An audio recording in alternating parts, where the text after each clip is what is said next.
I just had a heartwarming moment here at the park over on 520. I think it's like something Winter Park. I'll have to go look at the name of the park. It is the park at the right before you cross over State Road 520 in Cocoa to head over to Cocoa Beach.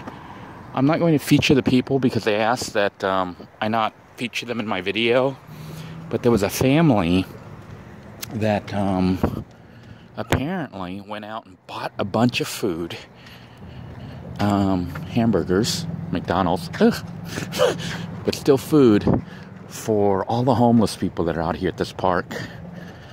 I just left the library to try to finish some uploads to get the videos backlog caught up.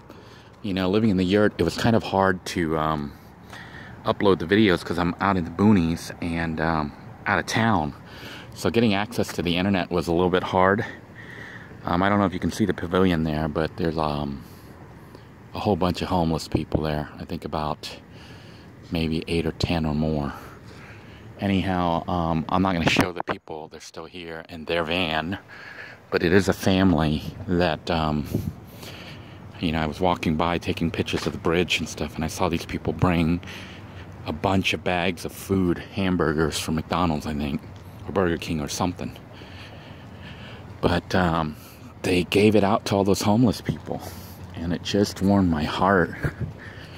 You know, I think it's encouraging to see people do nice things for other people. And I know I'm very grateful for those of you who have sent help this way when I needed it. It's helped me to make it to this point where I'm actually working again and trying to get back on track once again.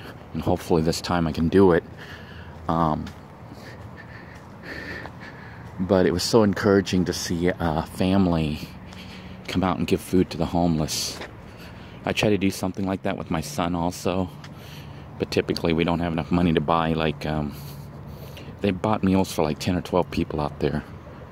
So, you know, they spent quite a bit of money, I'm sure. Unless they made it themselves, but I doubt they made it because it came in bags. So I'm assuming they dropped by one of the fast food places and bought it. And you know, he was, chose to be anonymous, which I think is probably one of the best things that a person can do. I mean, I think it's nice to be helpful and stuff, but it's the anonymous people that do things just out of the kindness of their heart. He said, you know, I can spread the story about them, but he didn't want to be featured, which I will respect. But I told him it made me feel good to see people like that in the world. And indeed it does. Anyhow, it is going to get dark here soon, but I just wanted to show you a little bit. Oh my goodness. Thank you. Girl just pointed out. I don't know if you can see this. I'm going to try to turn the light on. Well, the light didn't help any, but that lump you see in the water is a manatee. It's not hurt, is it? No, he's just getting some food in here. Wow. Yeah, I was just walking right by here, and this girl who's out here on the boardwalk area pointed me to this cute little, looks like a baby. This manatee sitting here in the water.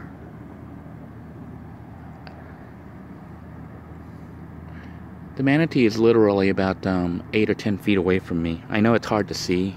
I'm going to try to get a little lower with the light. Maybe the manatee sees the light. Maybe I scared it off. Oh, I think I scared her off. You can still see the shape. I don't know if you can see the dark shape there, but that is manatee. I think it's a baby. It's probably about like 7 or 8 feet long. For those of you who have never seen manatees, they're in Florida, and they're also known as sea cows. And some people think that they might be where the legend of the mermaid got started, because they look kind of like mermaids. They have fins on their back. And I guess the closest shape I can imagine, or that people may be familiar with, is like a walrus. except it's not like a walrus. They're just kind of big like a walrus, but their back has fins that look like a mermaid.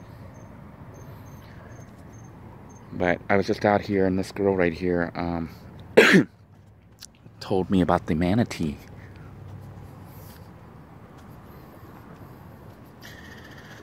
Anyhow, this is like an awesome view out here tonight, isn't it?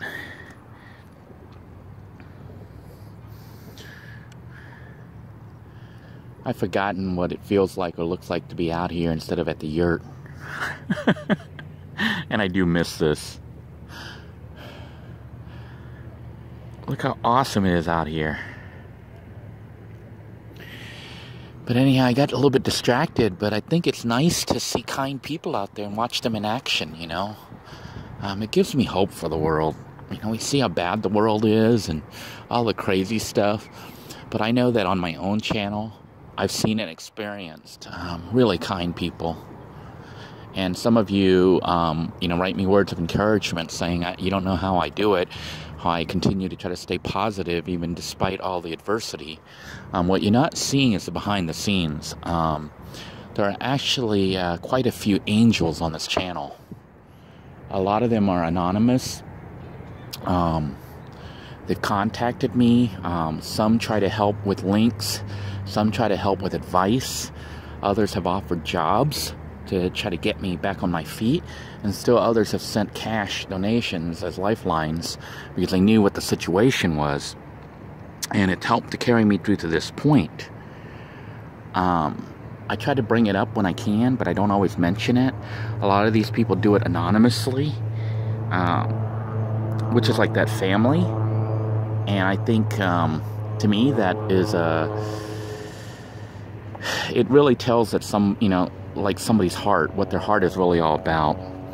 I think if you help someone anonymously, you're doing it because you want to help from the bottom of your heart, not because you want people to see that you're helping, because that's kind of, I don't know what the word is called, but it's not real, you know. Although someone in need of help will accept the help, and, you know, I think it's a good thing, it's a kind thing to do regardless. But still, watching that family and what they did, and the fact, you know, that he didn't even want me to feature them, made me actually feel even better about it, because it just shows that there are indeed still good people out there.